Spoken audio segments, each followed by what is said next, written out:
Good afternoon. I wanted to make another video. I'll have to adjust it just a little bit. And it was because yesterday I've been doing some spring cleaning. In the last 3 months, I think I've touched everything I own in our Ronnie and I's place where we live at, and I still had a stack of paperwork. You know how it is, girls. We got all our pictures, our memorabilia, and it's just stacks and stacks. I spent about 4 hours on the floor yesterday going through stuff that I want to keep and discard and put in a different stack so I could at least lay my hands on it when I wanted it. And in that process, I ran across some drafts that our good friend Don Normand gave us when he was writing his books back in the day, and I had this stack. Here's the stack of it. I've just been going through.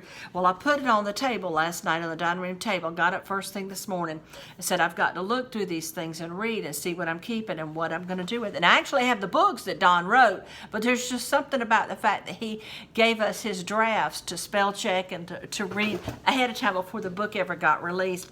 And as I was reading it this morning, oh my word, I just get so blessed every time I read anything that Don Normand wrote. And part of it is because we knew him so well. It's like I'm reading it, his personality is on paper, and it's almost like I can hear him. So after I had read 2 or 3 of his stories, got a little weepy because I love his stories so much. Then I said, well, I got to go hear him. We've got some of his sermons saved from back in the day, and I'm going to put a link in when this gets on Facebook. I'm going to put a link so you can listen to his sermon, and there's more in there. It's at sermon.net, so if you type in Don Normand and you scroll down, you can start seeing his will pop up, his sermons. Now, it's older, so you have to go down a little bit, but then as they start coming up, they all come up.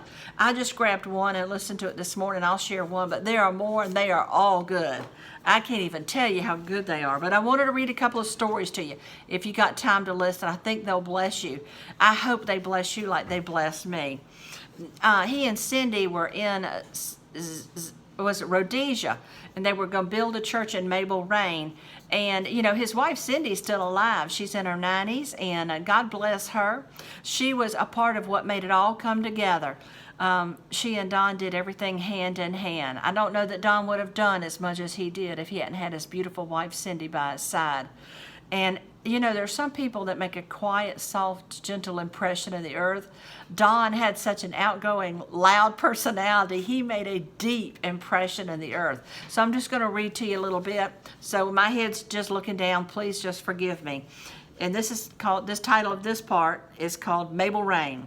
Cindy and I started a Sunday morning service in a rented facility. The congregation grew to about 30 people. I resigned my employment, but Cindy continued to work at the local municipality to be our total financial support. The chief engineer of the municipality informed Cindy that two large tracts of land were set aside for ecclesiastical purposes. The Baptists took advantage of the one piece, and we were fortunate to receive a free grant for the other if we could commence building within 6 months. I drew up the plans together with the stresses and costs that were passed. Now came the need for the finances to erect the biggest church building in the city. My mother-in-law took out a mortgage bond on her home to lay the concrete foundations of the new building. She had since gone home to her rewards in heaven. Two 2-ton beams fell while in the process of erection, and one of the laborers, Patrick Matika, was crushed under the weight of one beam. Patrick died 2 hours later of internal injuries. The day before the accident, I was sitting under a tree with all the black workers having lunch and at the same time sharing my testimony in the salvation of Jesus Christ. Patrick was a big Sindabel. I'm not sure what a Sindabel is, but that's what he's written. And in parens it says Zulu descent. And in front of his friends began to tell me that he was too bad for Jesus to save. He was not rude, but very humorous. I was at Patrick's side while he was dying. He looked up at me and said, "Infundus," and in parens that means teacher. I can see Jesus. He wants me. The big man smiled, turned his face on the pillow, and was gone into eternity. I somehow knew that night that there would come a day when the church and its assets would be handed over to the black indigenous people of Zimbabwe, and a plaque was placed on the lower part of the cross at the entrance of the church. Patrick Matika, who gave his life in the construction of this building. I struggled to sleep that night because of the tragedy. My 9-year-old son Michael was only feet away from the falling beams. At 3 in the morning, the Lord spoke to me. Pick up those beams and continue the work that I have, because I have reason to save many people in a coming war to this land. And then the Lord reminded Don, remember, as soon as the babe Jesus was born, Herod desired to kill him. The devil desired to kill this baby new venture from its beginning. And then I like how Don he's doing all the talking, but then he puts in parentheses, he wants to say something in parentheses. He said, I'm aware of the psychologist's response that hearing a voice or voices is a sign of a personality disorder.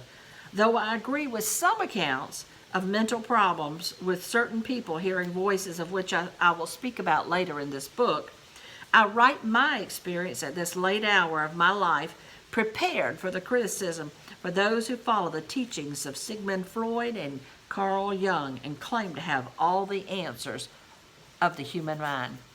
So I wanted to stop there, but it wasn't because I can't read some more, but I just don't want to read everything to you. So I'm going to skip over here to another story that I want to tell you. Now, you got to realize there's ups and downs in the building of that church. Anyway, I kept going. Now, you got to realize, in the meantime, wars come to this land. And so I got to this part of reading my notes this morning, and this is what I want to read to you now. It said now the churches started, they're at war, but one Sunday night service, a young farmer and his wife, who attended the local farmers' Bible study, gave their testimony of how God had wonderfully delivered the entire family from death. The sun was setting while the young farmer drove his beat-up old Land Rover with no doors. And in parentheses, it says it was removed to prevent spinning bullets. I don't know why taking the doors off your car wouldn't be worse, but they removed the doors because of spinning bullets. They proceeded to the farm dwelling with a single gate and an 18-foot high security fence. On the road, the farmer noticed an old man that had helped rear him as a boy and was now the family cook. The old black man stopped the farmer and handed him a letter saying that it was from the farmer's wife. Terrorists had intimidated the old man with a death threat for him and his family if he failed their orders. The old man burst into tears and fell to the ground, after which 3 young terrorist men aged about 17 appeared from the bush on the side of the road with loaded AK-47 rifles. The young terrorists kicked the old man, leaving him crying on the side of the road. The 3 terrorists clambered into the back of the Land Rover, the rifles pointed in the opening of the rear window of the cab against the head of the young farmer. They said, drive to your farm and we are going to rape your wife and 2 daughters before your eyes and then kill you all. The young farmer related that the Lord spoke to his heart. And in parentheses, Don says again, forget your psychology appraisal about voices. In war, you can hear the voice of God. The farmer obeyed the divine instructions and the next minute drove the Land Rover as fast as it would go on the potholed, bumpy farm road. The terrorists bounced from one side to the other and then shouted a warning that they would put a bullet in his head if he did not slow down.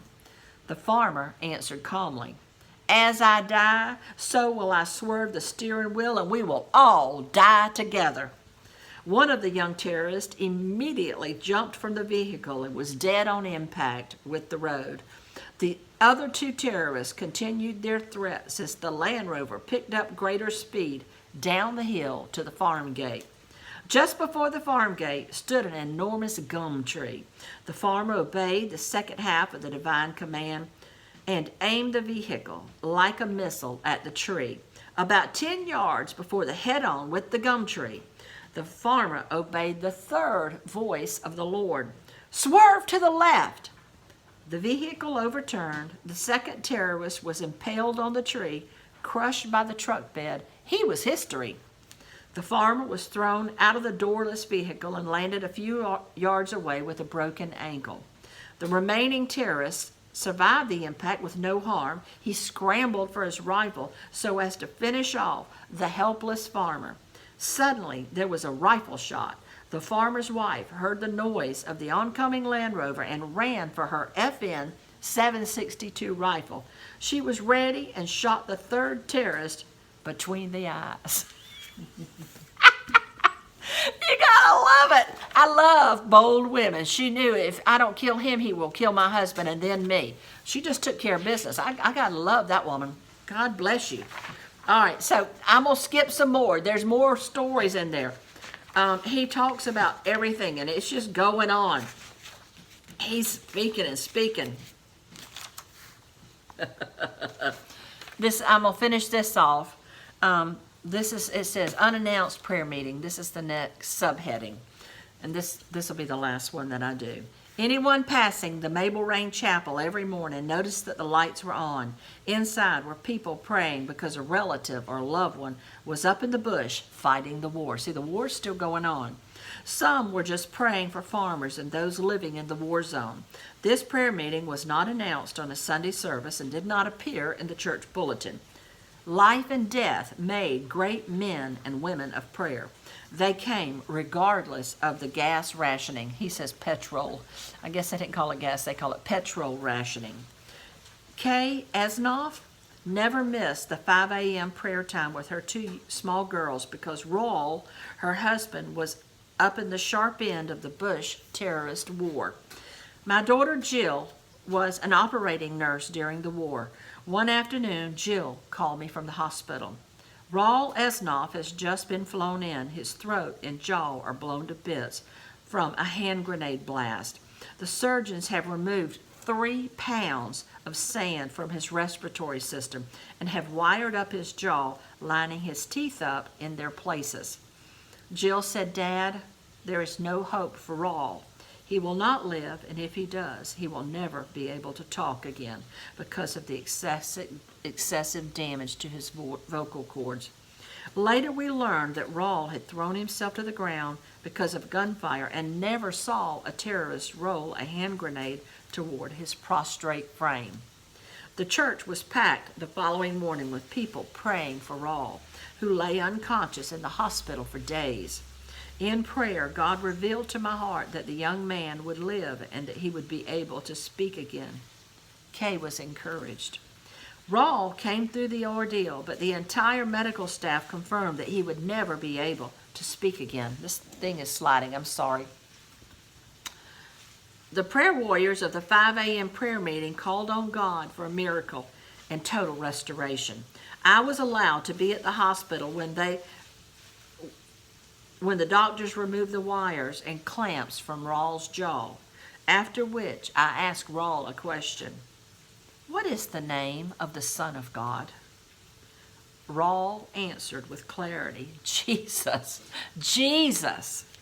At a Sunday night service, Raul gave his testimony. Not only did the surgeons remove sand from my lungs, but the teeth that were replaced have all grown again except for a wisdom tooth that was about to be removed anyway. The soldier sat down with his wife and children. Today, Raul sports a well-trimmed beard to hide the scars of war. God answered prayer. There's more here, but I'm just going to stop. I hope this has blessed you. I tell you what, I just love Don Norman. I love the memory of him. I love his impact on my life personally. You know what I was thinking about? Not only did he make an impact in his lifetime, he's continuing to make an impact for generations to come. And I believe he'll still be making an impact when Jesus returns. God bless the Norman family. God bless Cindy Norman, his precious wife. You know, Don's got promoted in heaven in 2013. So that'll tell you how long, and he wrote this several years before then, but that'll just tell you how long I've held on to these notes and how precious these stories are. I hope it's blessed you today. Have a great evening with your family, and God bless you. Talk to you later.